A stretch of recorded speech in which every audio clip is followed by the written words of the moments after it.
Bueno, estamos estudiando las diferencias hombre-mujer desde la creación. Y hemos visto ayer de una forma resumida que era importante que entendiéramos qué significa la imagen y la semejanza de Dios en el ser humano. Significa un código moral de conducta que tenemos escrito en el alma. Tenemos conciencia de que tenemos que morir. Tenemos la tendencia a adorar algo o a alguien. Por eso yo les decía ayer que el ateísmo es una ideología que no se puede sostener filosóficamente. Y el siglo XX estuvo poblado, como en ninguna otra época en la historia, de ateos. Antes del siglo XX, Blaise Pascal, filósofo, matemático francés, cristiano. Newton, cristiano. O sea, todas las grandes mentes científicas. El mismo Einstein dijo, Dios no juega al universo con los dados. Fueron cristianos o por lo menos creían en Dios. Pero llega la influencia del racionalismo de Alemania y de Francia, bueno, más bien la brujería de Alemania y el racionalismo francés a Europa, a las universidades norteamericanas, y comienzan a influenciar durante todo el siglo XX el ateísmo. Yo crecí en ese ambiente, los 60, 70, que era un tiempo, me acuerdo en México, en la famosa zona rosa, se juntaban todos los intelectuales a hablar de Jean-Paul Sartre, de Hawkins, de Bertrand Russell, etcétera, etcétera. Y si tú no eras ateo en ese tiempo, te consideraban una persona corriente, una persona vulgar, una persona ignorante. Y cuando comenzamos en los 80 nosotros con nuestra organización para ir a las universidades y comenzar a desprogramar también a los estudiantes, no se imaginan todas las luchas que tuvimos que enfrentar. Porque estaban infectadas la UNAM, el Politécnico, las preparatorias de maestros que se trajeron cuando derribaron a Pinochet en Chile, se los trajeron a México. El presidente Echeverría los trajo para acá, Luis Echeverría, a México, y inundaron las universidades en la República Mexicana con maestros ateos, evolucionistas y humanistas completamente. Así que fue un tiempo tremendo. El siglo XXI ha vuelto otra vez a desenterrar una ideología que ya se comprobó que no funcionó, pero así es el hombre de terco, de rebelde y de falta de carácter. ¿Por qué? Porque no hay más que dos opciones. Si no crees en Dios, eres evolucionista, eres humanista, eres una persona que estás en contra completamente de todos los valores bíblicos y crees que el universo fue formado por un caos, por el Big Bang, y que todo apareció por accidente. Yo todavía en aquel tiempo me acuerdo que les preguntaba a los maestros ateos, bueno, ustedes creen que el universo fue aparecido, ¿verdad? Por un caos, de repente apareció, y yo les preguntaba, ¿qué la nada no produce nada? ¿Quién produjo ese caos? Y además, la materia no produce el pensamiento. Entonces, si el universo fue producido por un caos, ¿quién produjo el pensamiento, la conciencia que tenemos los seres humanos? Porque la materia no produce eso. Bueno, hay tantas preguntas, ¿verdad?, que eran tan tontas que ellos mismos se involucraban en una contradicción bárbara. Y por el otro lado está la creación bíblica. Y en la creación bíblica nosotros tenemos, escúchame con mucho cuidado, en el lado del ateísmo, evolucionismo, hedonismo, etcétera, etcétera, no existe una sola prueba científica, una sola a favor de la teoría de la evolución. Porque hasta ese momento no ha habido la prueba de una mutación de una especie a otra especie. Gracias al ADN, que fue descubierto en 1954 por el doctor Watson y el doctor Crick, premios Nobel de Medicina, que descubrieron la élite del ácido desoxirribonucleico o el ADN. Así que la segunda ley de termodinámica contradice la evolución, y la ley de la biología y los aminoácidos contradicen científicamente que venimos de los animales. Y durante un siglo, el siglo pasado, durante un siglo la enseñaron. Y se continúa enseñando, inclusive con una deshonestidad intelectual abominable, como algo científico. Y revistas, ¿verdad?, como National Geographic y el canal en la televisión, lo siguen enseñando, porque la única opción es la creación que dice Dios en la Biblia. Y cuando venimos aquí a la Biblia, encontramos que la creación y la forma como Dios describe lo que él hizo es científico, corroborado por la ley de la física, de la biología, de la genética. Así que la razón por la cual no aceptan esto simplemente es por su soberbia intelectual.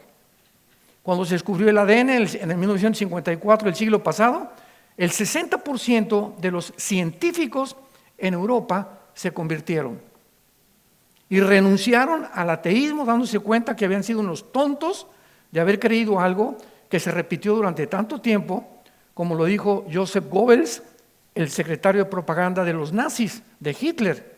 Goebbels dijo, si una mentira se repite 100 años, se acaba aceptando como una verdad. Cuando algo se repite y se repite y se repite, la gente lo absorbe, como el tiempo de la pandemia que hablamos ayer. No, que esto y esto, lo acabamos aceptando, porque así funciona el mecanismo interconectado de la mente con el cuerpo humano. Así que cuando venimos a la Biblia, se nos caen las vendas y comenzamos a ver otra dimensión que insospechable, que ni siquiera creíamos que podía imaginar, de tantos programas, porque nacimos, dice la Biblia, en un lenguaje cibernético, nacimos envirulados. Esto es una computadora. Cuando yo nací, me metieron el programa de mi religión. Lo comprobé más tarde, que era una contradicción, que no funcionaba. Después me metió el programa de Marx, y aquí tenía yo el programa cuando me convertí, de Marx, de Lenin, la dialéctica materialista, etcétera, etcétera. Es el programa que el mundo me metió. O sea, todos estamos envirulados con diferentes programas. Y venimos a la Biblia y comienzan los programas a derribarse dentro de nuestra conciencia y de nuestro intelecto y de nuestra realidad y lógica más elemental de que ¿cómo es posible que yo haya aceptado eso? O sea, nunca me puse a pensar realmente que cuando un ateo me dice, yo soy ateo, yo le puedo contestar, ¿sabes una cosa? ¿Qué me quieres decir con que eres ateo? Pues que no creo en ninguna fuerza externa, en ningún Dios, etcétera, etcétera. Muy bien, le digo, si tú no crees en nadie, ¿quién te va a dar las leyes de la moral y de la ética? Me contesta el ateo, yo, tú eres Dios entonces. ¿Ve la contradicción? O sea, al decir no hay Dios, te haces un Dios al negar que estás sujeto a una fuerza externa que existe pero que no conoces. Pero tú no puedes decir que no puedes, el momento de decir es que yo no creo en nada, pero creo en mí mismo, pues te estás haciendo un Dios. Y le creíste la mentira de la serpiente en el huerto del Edén. Serán como dioses y ustedes pueden determinar el bien y el mal. Qué maravilloso es que podamos venir a la Biblia. Ábranla en el capítulo 1 del Génesis. Continuamos viendo algunos pasajes muy importantes aquí. Ya vimos en el versículo 27 que Dios crea al hombre, varón y hembra. En otras palabras, Dios crea al conejo y a la coneja, al caballo y a la yegua, al toro y a la vaca, al ardillo y a la ardilla, al hombre y a la mujer, al tiburón y a la tiburona, al balleno y a la ballena, por así decirlo, ¿verdad? O sea, en los pájaros, en los peces, en los insectos, en las mariposas, en todo lo que existe hay dos géneros nada más: hombre, mujer, macho o hembra. Y la razón por la cual haya dos géneros, esto no resultó así nada más de un accidente. Yo recuerdo un maestro que me dijo en una conferencia, en una preparatoria, ¿usted es de esos que dicen que Dios hizo y que de Adán y Eva y las tonterías de la Biblia? Le dije, sí. Le dije, ¿y usted cree en esos que venimos de Chita? Y se puso así, ¿qué me quiere usted decir? Le dije, ¿usted es de esos que dicen que por un accidente apareció el sexo masculino? Y por otro accidente apareció el sexo femenino. Y por un tercer accidente, un changuito. Le dije, ¿cuántos accidentes cree usted entonces que sucedieron? O sea, es increíble, impresionante cómo Dios crea entonces dos sexos. ¿Con qué propósito? Con el propósito de que en este mundo, en este planeta, nos unamos hombre, mujer, conejo, coneja, etcétera, etcétera, caballo, yegua, y unamos y podamos producir. Y esta ley de la producción se encuentra desde el Génesis, capítulo 1, versículo 11 y 12. Escuchen, en la Biblia, señores maestros que nos acompañan, científicos que nos acompañan, genetistas, biólogos, hasta 1860, escucha, hasta 1860, Mendel, era un religioso, descubre las leyes de la herencia, comienza a mezclar chícharos y se da cuenta que hay algo que transmite un chícharo a otro chícharo, y postuló las leyes de la herencia, y ahí quedaron. Casi no le hicieron caso, y tuvimos que llegar de 1860, son 40 y 50, son casi 90 años hasta el 54 que descubren la molécula del ADN para corroborar lo que Mendel había experimentado. ¿Y qué se experimentó? Que es imposible la mutación de un perro a un gato, de un caballo a un burro, que no se pueden mezclar dos cosas porque entonces el resultado sería híbrido. Mezclas a un caballo con una burra, ¿qué nace? Una mula.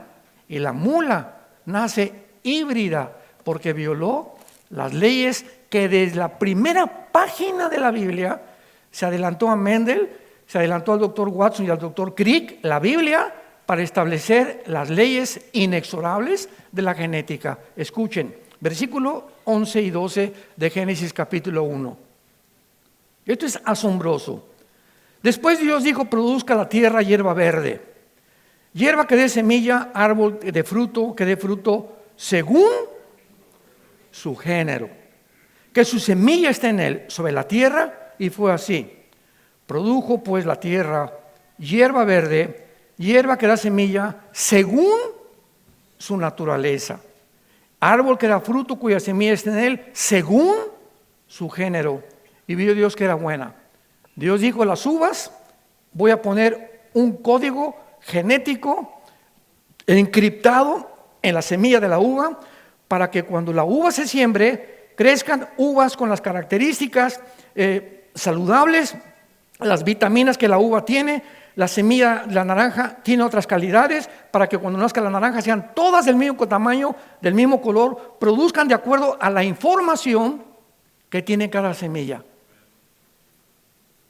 Las leyes de la herencia, impresionante. Un gato tiene que producir gatos, un caballo, ganado equino, vacuno. Los seres humanos tenemos que producir seres humanos igual que nosotros. Y cuando el hombre viola estas leyes, como lo están haciendo en los laboratorios clandestinos en Europa, de mezclar ya murciélagos con arañas, que porque la araña produce un hilo mucho más resistente que los hilos de cera que tenemos, y los mezclan con otros insectos, estamos produciendo abominaciones, monstruos que se encuentran en Apocalipsis capítulo 9, que es en lo que va a acabar la raza humana, porque estamos violando las leyes inexorables de la genética que Dios estableció. Por eso la genética, los aminoácidos biológicamente impiden la evolución, son los ladrillos de la vida. La segunda ley de la termodinámica se establece que todo se está degenerando en proceso de descomposición. El Sol está perdiendo millones de toneladas de masa por segundo. Contradice completamente la evolución. Entonces llegamos a un libro excepcional.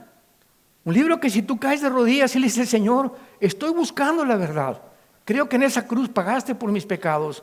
Si tú realmente eres la verdad y eres la respuesta a todas mis incógnitas que no voy a encontrar en ningún hombre, ni en Mahatma Gandhi, ni en Mahoma, ni en ningún papa, ni en ninguna virgen, en nadie más que en el Hijo de Dios, te pido que entres a mi vida. Es todo lo que tienes que hacer. En Génesis 2, versículo 7, encontramos otra prueba científica de la creación. Y veamos la creación del ser humano. Génesis 2, versículo 7. Entonces Jehová Dios formó al hombre del polvo. ¿De dónde venimos? Del polvo de la tierra. Si venimos de la tierra, en la tierra está nuestra medicina. Nuestra medicina está en las plantas, nuestra medicina está en las frutas, nuestra medicina está caminar descalzos en el pasto, nuestra medicina está en la naturaleza.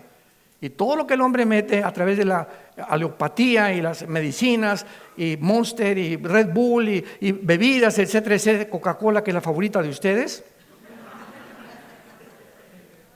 Y cuando buscamos medicamentos a través de otros medios que el hombre no conoce y que están en los árboles, en las plantas, en las raíces, en la naturaleza, es porque Dios nos hizo pegados a la tierra.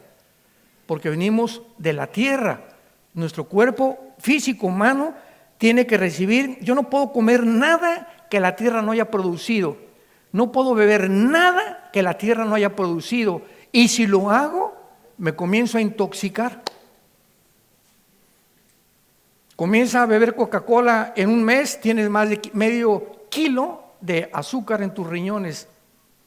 Y luego estás, me siento cansado, fatigado, o ya no tengo ganas con mi esposa, o me siento así que me duermo por todos lados. Estás intoxicado.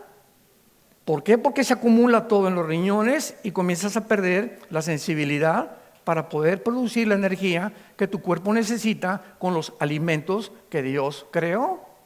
Y el cristiano, ¿quién es? Una persona que aprende otra vez a comer y a beber. Más ensaladas, más frutas, jugos verdes, todo lo que sea verde, todo lo que sea verde, todo lo que sea verde, coliflor, brócoli, etcétera, etcétera, plantas, todas esas cosas son las que te van a producir la energía que tu cuerpo necesita. Y continúa Dios, y sopló en su nariz. El ser humano ya está aquí, ahí Adán está en su cuerpo del polvo de la tierra, pero todavía no tiene circulación de su sangre, está como un robot.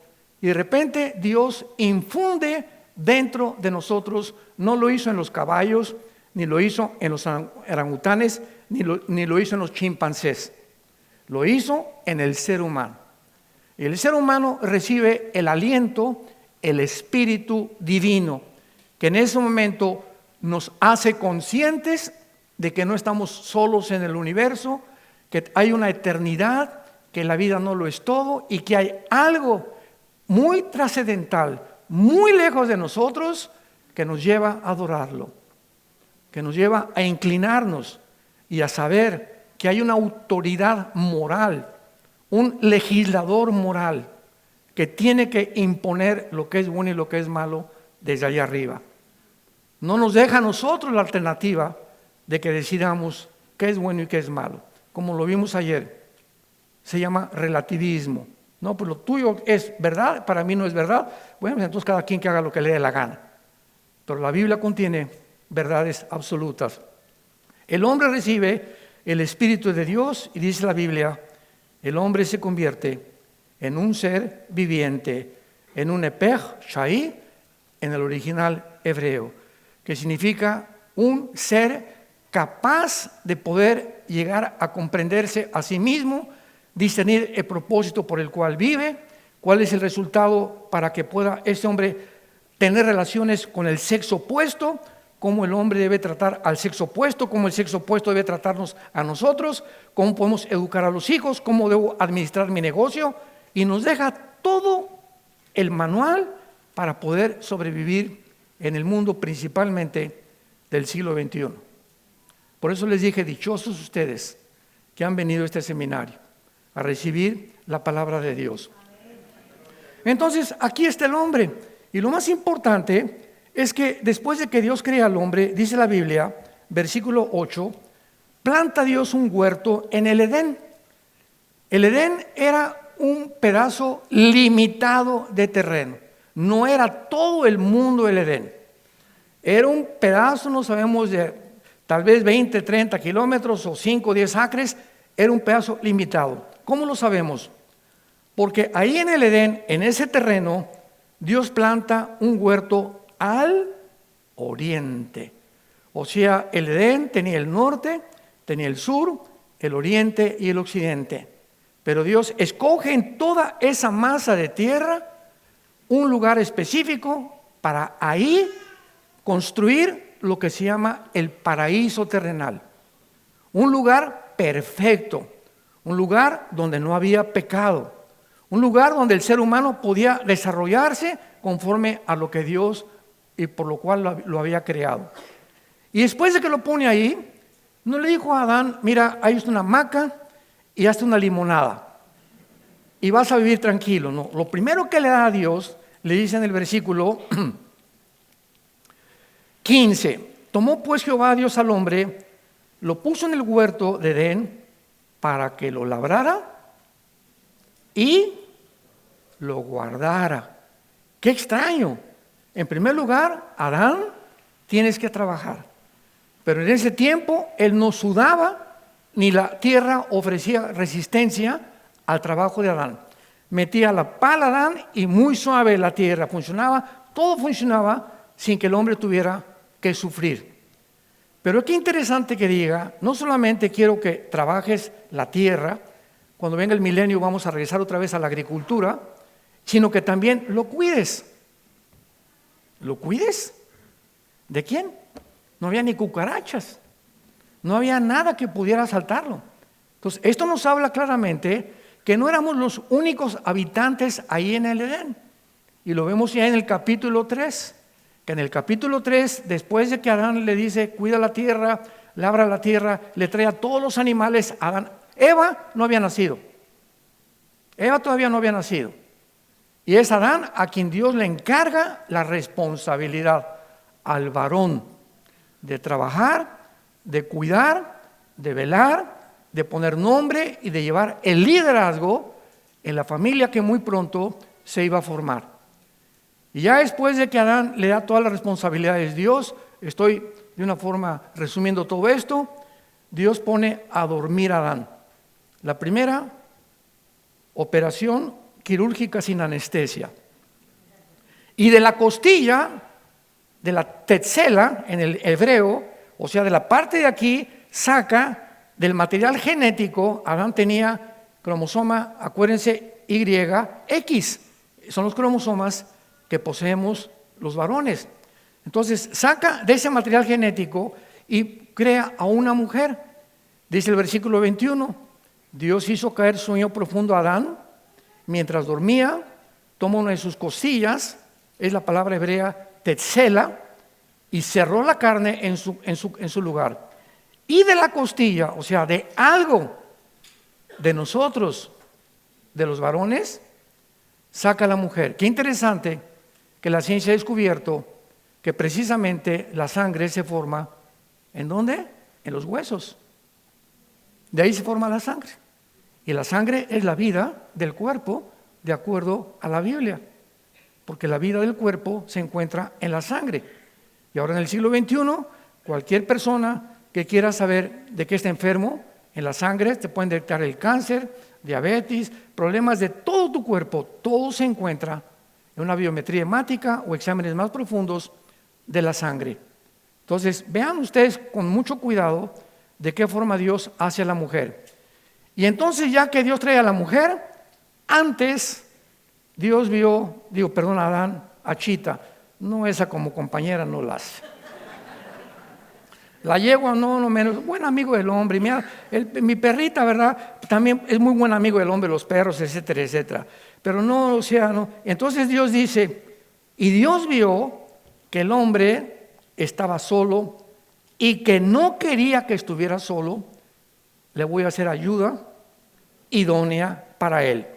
Y esta palabra, asa etzer, en el hebreo significa, voy a traer a alguien que lo ayude a comprender que él solamente es una media naranja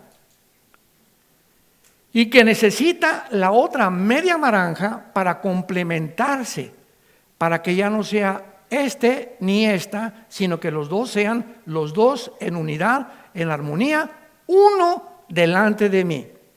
Y solamente así los dos unidos van a funcionar y van a cumplir el propósito para el cual yo tengo para la humanidad. No quiero que nunca se separen, nunca, porque vas a buscar otra media naranja y nunca vas a encontrar quien realmente se pueda complementarse contigo, más que la mujer que yo te he dado, la que tienes ahorita a tu lado.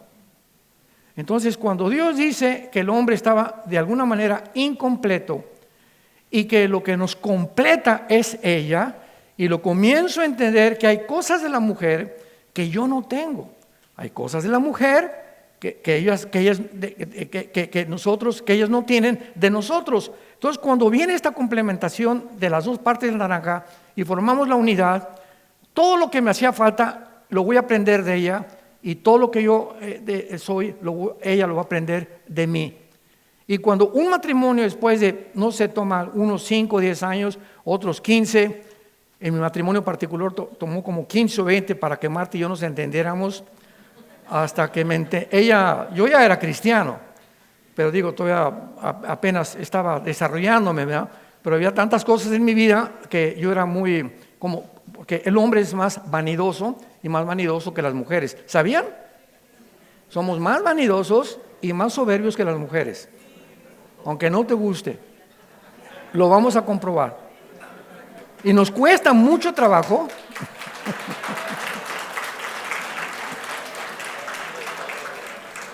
Nos cuesta muchísimo trabajo porque hemos sido educados en el machismo, en que ella es solamente, como decían los griegos, los romanos, los machos mexicanos, ¿verdad? Etcétera, etcétera. La mujer nada más para la cama y para hacerme los huevos con chorizo. Y yo voy acá y puedo hacer lo que me da la gana. Esa es la educación intelectual estúpida que recibimos los hombres, y el programa lo tenemos aquí, pero bien metido, y continuamos considerando a la esposa como algo de segundo. Tómala y déjala. Y si no funcionas, hay otras mejores, o si no estoy a gusto contigo, me busco una amante. Y rompemos todo el patrón y todo el programa que Dios estableció para que seamos felices, sin darnos cuenta que todas esas decisiones solamente acarrean nuestra desgracia, nuestra ruina y nuestra miseria en la que viven muchos hombres, porque han violado los principios más elementales de Dios. Entonces, una vez que ya trae Dios, vean ustedes lo que dice el versículo 23. Entonces dijo Adán: esto, o sea, ella, ahora es hueso de mis huesos, carne de mi carne. Esta será llamada varona, porque del varón fue tomado. La palabra en hebreo es, esta será isha, porque del ish fue tomado. Ish en el hebreo es hombre, isha es mujer. Este es isha, yo soy ish, porque de mí salió. Y si de mí salió, ella tiene algo de mí, y ahora yo necesito saber qué tiene ella para yo aprender de ella. Y de ahí en adelante, Dios nos manda un mensaje importantísimo. Y es el siguiente: el matrimonio es el gimnasio de Dios. Ahí es donde aprendemos se forma el carácter, donde cerramos la paciencia. Esta ya no la aguanto, pues a propósito Dios te la dio así. Porque eres un impaciente, más bien somos impacientes por naturaleza. Y esta no me hace la comida como yo quiero, a propósito Dios está permitiendo que quemen los huevos.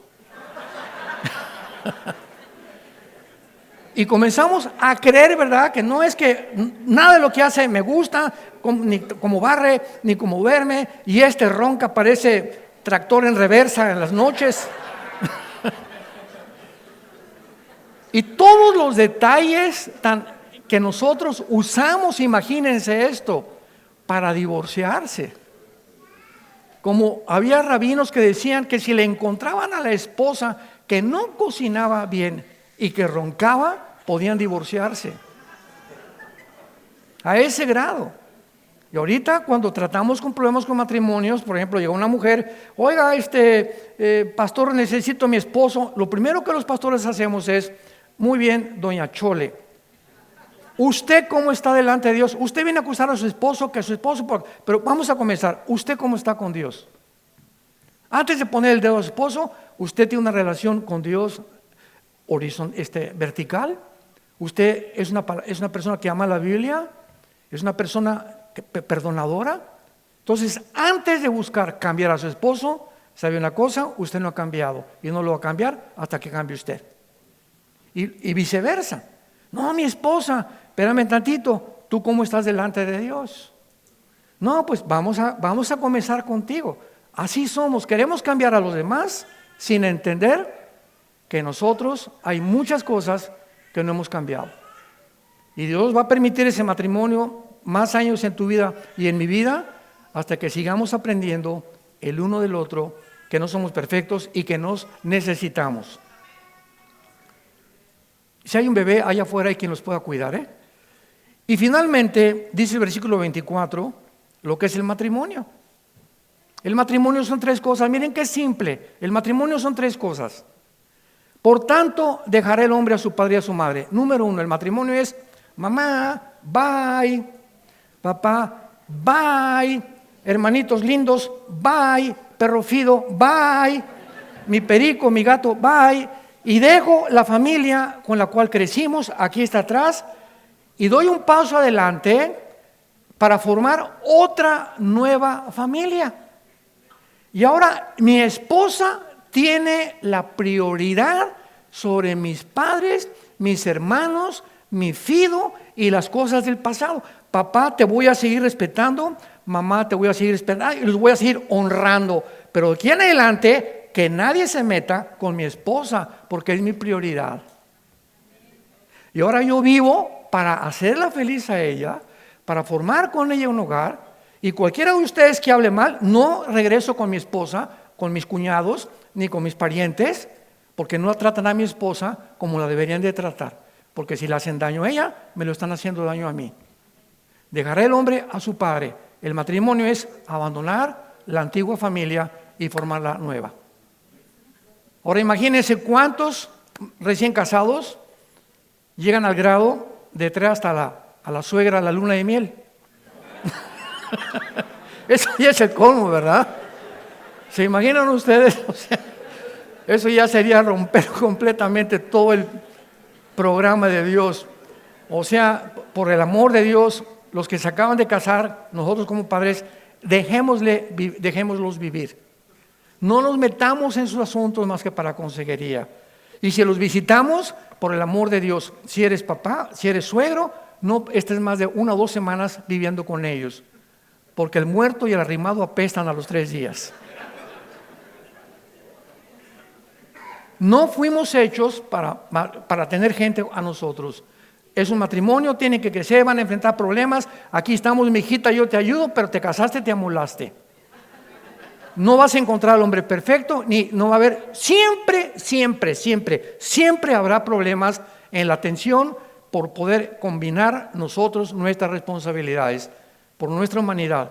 Pero ahí es donde Dios está afinando nuestro carácter y formándonos el carácter de Jesús en nuestro corazón. En segundo lugar, se unirán a su mujer y serán una sola carne, ¿verdad? Dios usa el sexo, que es uno de los impulsos biológicos más preciosos que hay, para ser usados, escuchen muy bien, el sexo Dios lo crea, Él es el autor, no el sexólogo de la televisión, ni fulana de tal, ni Oprah, ni nadie que te aconseje. Es Dios el autor de la vida y de lo que tenemos. Y Dios usa el sexo para ser usado única y exclusivamente en la dimensión del matrimonio. Antes del matrimonio se llama en la Biblia fornicar. Y en la fornicación está el lesbianismo, homosexualismo, bestialismo, pederastia, pedofilia, como le quieras llamar. Cualquier uso del sexo antes del matrimonio está prohibido por Dios. Y está completamente corroborado, confirmado por la misma ciencia. Y si dentro del matrimonio tú tienes sexo con alguien que no es tu esposa o con alguien que no es tu esposa, la Biblia le llama adulterio. Y dice Hebreos 13, versículo 4, a los adúlteros Dios los juzgará.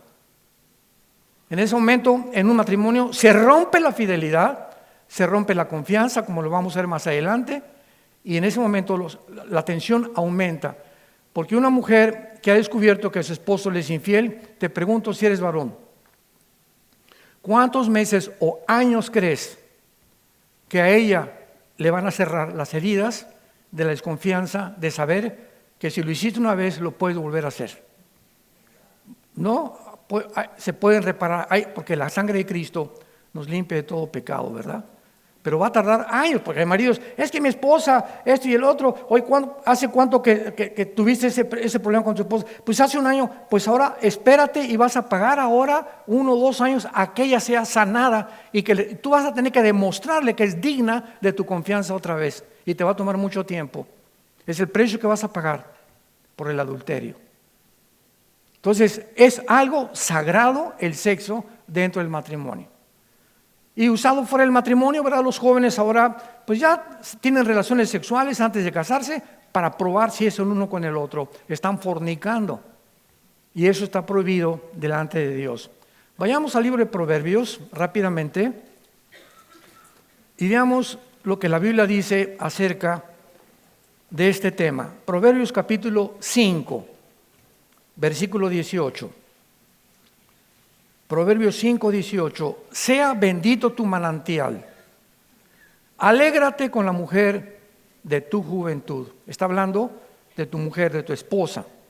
Como sierva amada y graciosa gacela, sus caricias te satisfagan en todo tiempo. En su amor, recréate siempre. ¿Y por qué, hijo mío, andarás ciego con otra mujer? ¿Por qué vas a perder la razón, la estupidez de creer que puedes irte con una mujer y que te va a ir bien? ¿Por qué? ¿Por qué vas a abrazar el seno de la extraña? Porque los caminos del hombre están delante de los ojos de Jehová y Él considera todo lo que estamos haciendo. Prenderán al impío sus propias iniquidades y retenido será con las cuerdas de su pecado. Morirá por falta de corrección y errará en lo inmenso de su locura. Dios le llama al adulterio una verdadera locura. Ahora vean Proverbios 6, versículos 32 y 33. Mas el que comete adulterio es falto de entendimiento. O sea, ¿qué es lo que hace una persona en creer o un hombre? Y pues ya sobre todo, ¿verdad? Cuando llegas a los 60, 70 años, muchos creen viejo verde, rabo verde, como le llaman en México. No, pues todavía la pego, ¿eh? La mesera se me quedó mirando. Con la cara de zanahoria que tienes. Está buscando dinero, hombre. ¿No se imaginan ustedes en Estados Unidos la cantidad de muchachas a nivel universitario que andan con senadores y con gente política porque les pagan la carrera y les pagan el departamento y las ayudan a recibir el título de universitarias y se venden al mejor postor? Esto es por todos lados.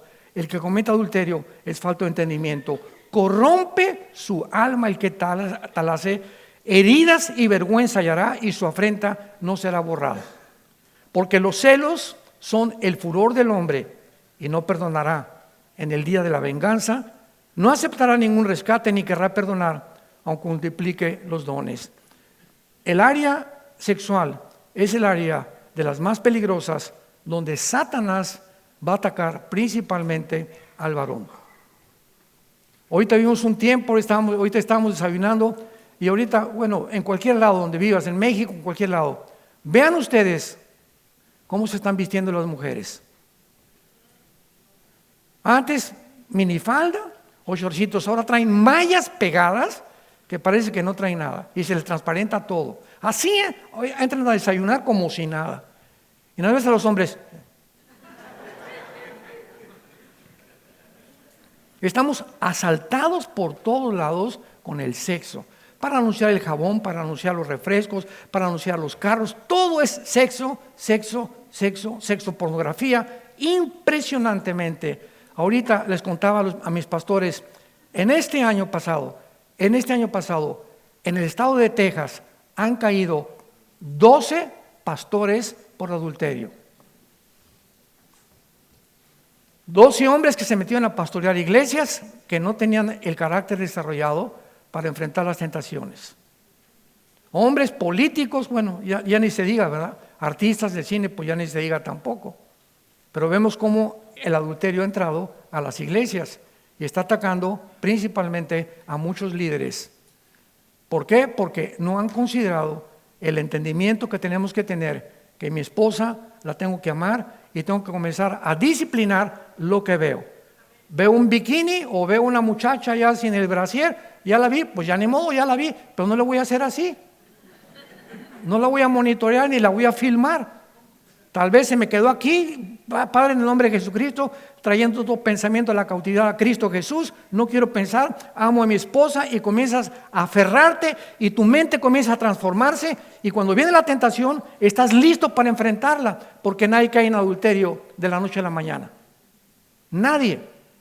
El que cae en adulterio, ya tenías un mes con pornografía, 2 meses viendo las piernas de tu secretaria, y tarde o temprano, sin que te des cuenta, todo esto nos debilita, y cuando viene la tentación, no podemos más que caer en adulterio. Porque ya teníamos 1, 2, 3 meses viendo ya pornografía, o viendo muchachas, o desnudando a una muchacha de los pies a la cabeza, y tarde o temprano tienes que caer en el pecado. Pero nada es repentino, todo es un proceso mental que comienza a, como dicen, comienza a corromper por dentro, sin que nos demos cuenta, nos comienza a minar la fuerza que Dios nos quiere dar para vivir para nuestra esposa y para nuestro esposo también. Ahora veamos nosotros la responsabilidad del varón en Deuteronomio capítulo 4, un consejo que en el Antiguo Testamento Dios le dio a los líderes de Israel ya en otro tema. Todas estas verdades, santos de Dios, son esenciales para nuestra mejor comprensión de la diferencia entre el hombre y la mujer, entre las funciones que Dios ha establecido para nuestro bienestar. Dios nos quiere bendecir. Dios nos quiere bendecir. El que no sacrificó a su hijo, sino que lo entregó por nosotros, ¿no nos dará todas las cosas? ¿Por qué somos tan tontos? ¿Por qué hemos de creer que nos va a ir mejor violando las leyes de Dios? De ninguna manera. Dios no tomará por inocente al pecador. Lo que sembramos lo vamos a recoger. Metamos esto en nuestra cabeza, comencemos a transformar nuestra manera de pensar ya, a tomar en serio el matrimonio y la familia. Y no te imaginas, no nos imaginamos cómo nos quiere bendecir Dios. Dice Deuteronomio 4, versículo 39 al 40. Aprende pues hoy. Fíjense lo que les dice Dios a Israel. Aprendan. 2, reflexionen en su corazón que Jehová es Dios arriba en el cielo y abajo en la tierra y no hay otro. Me paro aquí. Aprende que Dios, desde que nos levantamos hasta que nos acostamos, sus párpados nos examinan, sus ojos nos ven las 24 horas del día. Lo que yo pienso, las revistas que yo leo, los programas cuando estoy en el hotel yo solito de televisión, cuando yo viajo solo, cuando voy por acá, cuando ando con mis amigos. Dios tiene un concepto, si la ahorita en inteligencia artificial nos está dando respuestas impresionantes. Imagínense la mente de Dios. Ahora, ¿qué significa esto? Y he aprendido que no me voy a salir con la mía nunca. He aprendido que no puedo engañar a Dios. Me puedo engañar a mí mismo, pero no te puedo engañar a ti, Señor. Y si tengo esto en mi cabeza completamente consciente, ¿saben cómo se llama en la Biblia? El temor de Dios. ¿Qué es el temor de Dios? La conciencia que Dios me ve. ¿Por qué la gente hace lo que hace o los cristianos hacen lo que hacen? Porque creen que ya no los ve Dios. Porque si lo creyeran, no harían las cosas que hacen a escondidas. Ya perdiste el temor de Dios. Y si tú pierdes el temor de Dios, pierdes todo en tu vida. Aprende entonces esto. Versículo 40. Y guarda sus estatutos y sus mandamientos, los cuales te mando para que te vaya bien. Quiero que te vaya bien, hijo. Te quiero bendecir. Quiero bendecir a tus hijos. Quiero bendecir tu trabajo. Quiero bendecir tu mente. Quiero que tengas paz. Quiero que puedas discernir lo que está pasando en el mundo y no temas. creer en Dios, crean en mí, en la casa de mi Padre muchas moradas hay. No se turbe vuestro corazón ni tenga miedo. No teman, manada pequeña. Entiéndelo. Para que te vaya bien y a tus hijos después de ti y prolongues tus días sobre la tierra que Jehová tu Dios te da para siempre. Dios nos muestra entonces, ¿quieres que te vaya bien? Obedéceme. Obedéceme.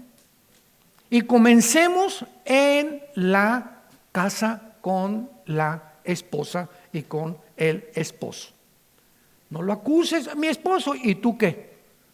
Mi esposa, ¿y tú qué? Vamos a examinarnos y vamos a darnos cuenta en qué área estamos fallando en la vida para que pueda yo apuntar el dedo, porque cuando yo apunto el dedo y le hago así, 3 dedos me apuntan a mí. No se nos olvide eso, ¿verdad? No, tú, y hay 3 que te apuntan a ti. Dicen Gálatas, cuando tú acuses a alguien, considérate a ti mismo, no sea que tú estés peor. Pero considera que tú eres mejor que los demás, porque en ti ha entrado lo que se llama el fariseísmo. Yo no soy como las prostitutas, yo no soy como el Chapo, yo no soy como los traficantes. Bueno, tengo mis defectitos, pero no soy así, malo no soy. Y ahí caemos en una prisión tremenda y nos encarcelamos cuando comenzamos a creer que nosotros estamos fuera del peligro, porque el que piensa que está firme, mire que no caiga. ¿Por qué caen? Porque creíste que estabas firme y estabas señalando siempre a tu esposa o a aquel, yo no soy como esa de la iglesia y mira esa por aquí, por allá, y comenzamos a poner los dedos como los fariseos sin examinar nuestras vidas delante de Dios. Y finalmente vemos nosotros que en el momento que Dios le da al varón la responsabilidad del matrimonio, la responsabilidad de los hijos, la responsabilidad de trabajar, es porque Dios, cuando entró el pecado, lo vamos a ver mañana, el pecado rompe completamente el vínculo entre el hombre y la mujer, y ahora viene un juicio sobre Eva, un juicio sobre Adán, y las consecuencias de ese juicio, y la forma del plan de redención, como Dios tiene preparado, para que volvamos otra vez a la posición original, donde estamos mi esposo y yo tan compenetrados y nos comprendemos a tal grado que ya no tengo que decirle, acuérdate que yo soy el varón y me tienes que respetar, te tienes que sujetar a mí. Ya no tengo que llegar a ese punto porque ella voluntariamente se sujeta. ¿Saben por qué se sujeta? Porque ella ve que yo estoy más sujeto a Cristo que ella.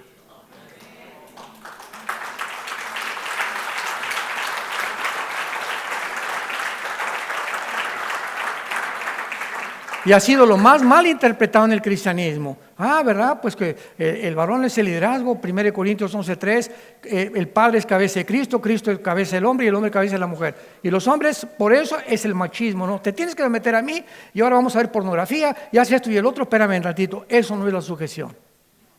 Ya violaste completamente los límites que Dios trazó de la moral para que tú puedas entender lo que es la sujeción, que lo vamos a ver hoy en la tarde. Pero cuando llegamos a ese punto, les repito, en mi matrimonio tenemos 33 años de casados, Marta y yo, me tomó mucho tiempo, ya siendo cristiano me tomó tiempo verme a mí mismo como me estaba viendo Dios. Y pues yo soy predicador y verdad esto y el otro. Bueno, nunca exageré tanta la cosa, ¿verdad? Pero tenía áreas que, bueno, no soy así otra vez, no soy así como otros maridos que les gritan a las mujeres, pero lo que Dios me veía, yo no entendía que me tenía que exigir más a mí que a cualquier otra persona, por el liderazgo que Dios nos ha encomendado. Al que mucho se le da, mucho se le demandará.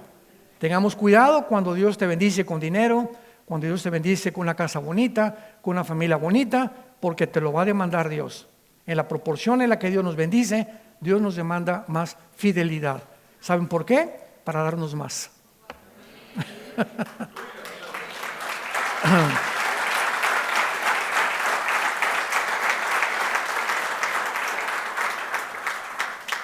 El varón fue creado primero que la mujer, por alguna razón. El origen de la mujer es el hombre y no viceversa. Número 2, el varón se le da la responsabilidad de labrar y cuidar al huerto del Edén, no a la mujer. La orden de no comer el árbol del bien y del mal se la dio Dios a Adán. Eva todavía no nacía. La mujer es criada para ser ayuda idónea del varón, para ser su complemento, su amiga, su amante, mi esposa. Es todo lo que yo necesito en la vida. Y si yo creo que puedo tener a alguien que la pueda suplir a ella y tener a alguien que es mejor amigo que mi esposa, mi matrimonio no anda muy bien. Mi mejor amiga tiene que ser ella. Y el mejor amigo para ella tengo que ser yo. Y si no lo soy, tengo que buscar la manera de poder agradarla y entender, platicar con ella. Vemos que la comunicación es el imprescindible en un matrimonio. Ojalá que no haya muchos matrimonios aquí que ya tienen 5 o 10 años de casados, pero viven como si estuvieran divorciados. Todavía siguen juntos, pero no se hablan, casi no platican, casi no se entienden.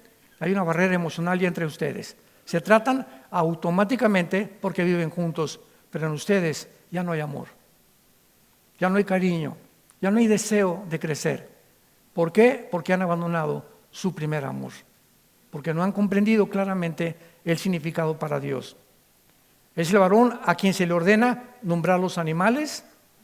Es el varón que le pone el nombre de Eva, no Eva le pone el nombre al hombre, y Dios hace al hombre responsable del pecado y no la mujer. Esto es irónico. ¿Quién pecó primero, Adán o Eva? ¿Quién? ¿Ya ven?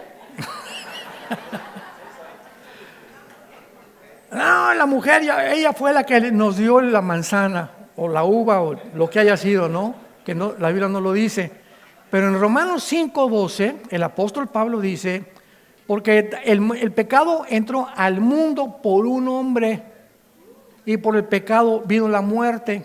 Entonces, qué interesante que la Biblia dice que aunque ella fue la primera que falló, lo vamos a ver más tarde, es a nosotros a quien nos hace responsables. Esto es muy interesante. Entonces, nosotros, ¿verdad?, somos los responsables en el hogar de que en mi hogar no va a entrar la pornografía, en mi hogar se va a respetar. Si tienes un hijo de 15, 18 años, Panchito, este hogar nunca vas a entrar con drogas, ni con marihuana, ni con cocaína. Mijita, yo sé que andas con otra mujer, estás en el lesbianismo, nunca te vamos a dejar de amar, papá y yo. No vas a traer a tu amiguita aquí a la casa. Hijo, ya sabemos que eres gay, te seguimos amando, pero estás en un papel equivocado, pero la casa la vas a respetar, no vas a entregar a traer a tu amiguito. Y si quieres casarte con tu amiguito, no vamos a ir a tu boda, porque primero está Dios. Me amarás con todo tu corazón y con todas tus fuerzas, y a tu prójimo como a ti mismo. Y el momento que ponemos a algo o a alguien antes de Dios, nos hemos vendido a la idolatría. Es tu hijo, ya se convirtió en algo codependiente de ti, que lo amas más y temes herirlo que herir a Dios. Y hemos perdido nuestro primer amor y todo se desmorona otra vez. Dios nos va a probar a todos en las afecciones que tenemos con la misma familia, para ver si realmente le amamos a Él antes que cualquier cosa. Te damos gracias, Señor, en esta mañana por tu palabra. Bendito sea el Dios y Padre de Jesucristo, nuestro Señor, que nos ha hecho renacer para una esperanza viva, por medio de Jesucristo entre los muertos, en una herencia incorruptible, inmarcesible, reservada para nosotros en los cielos, que somos guardados por el poder de Dios mediante la fe. Y si invocamos por Padre a aquel que sin acepción de personas, Dios juzga, conduzcámonos en el temor de Dios durante todo el tiempo de nuestra peregrinación, sabiendo que fuimos rescatados no con oro ni con plata, sino con la sangre preciosa de su Hijo Jesucristo, quien murió y resucitó para que ya no vivamos para nosotros mismos y para que, obedeciendo sus mandamientos, descubramos y encontremos esa paz que sobrepasa todo entendimiento y que guarda nuestros corazones y nuestro pensamiento en Cristo Jesús, en quien seguiremos confiando, porque Él es el ancla segura y firme de nuestra alma. Te amamos, Jesús, y te damos gracias por tan grande salvación. En tu precioso nombre. Amén.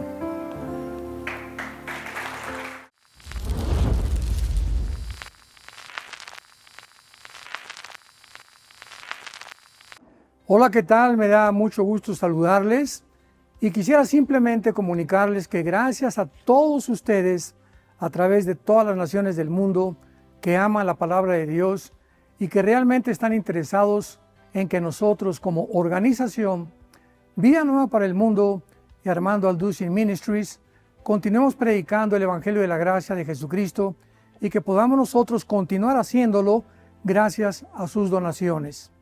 Este año cumplimos 46 años de ministerio, 46 años donde hemos predicado, hemos enseñado, hemos tenido seminarios y de diferentes formas de estudios bíblicos alrededor del mundo y hemos pensado y considerado de una forma fiel el Evangelio de la sana doctrina de Jesucristo. Nosotros, con todas estas donaciones, tenemos que sostener pastores, misioneros, obras, equipos de televisión, y aún continuamos buscando la manera de poder elevar este ministerio. Hasta este momento quiero que ustedes estén enterados que no tenemos una sola propiedad como organización y así hemos trabajado durante 46 años porque le damos la importancia a la evangelización, a las misiones y también a los hombres de Dios para levantar más pastores. Le damos las gracias y que pueda Dios con su gracia tocar sus corazones y que puedan ustedes invertir en un terreno donde es fructífero, porque creemos que ha producido bastante buen fruto para la gloria de Dios. Gracias, muchas gracias por sus aportaciones y por las donaciones que sabemos ustedes continuarán haciendo para que podamos continuar siendo fieles en la predicación del Evangelio de la gracia de Dios. Que Dios les bendiga.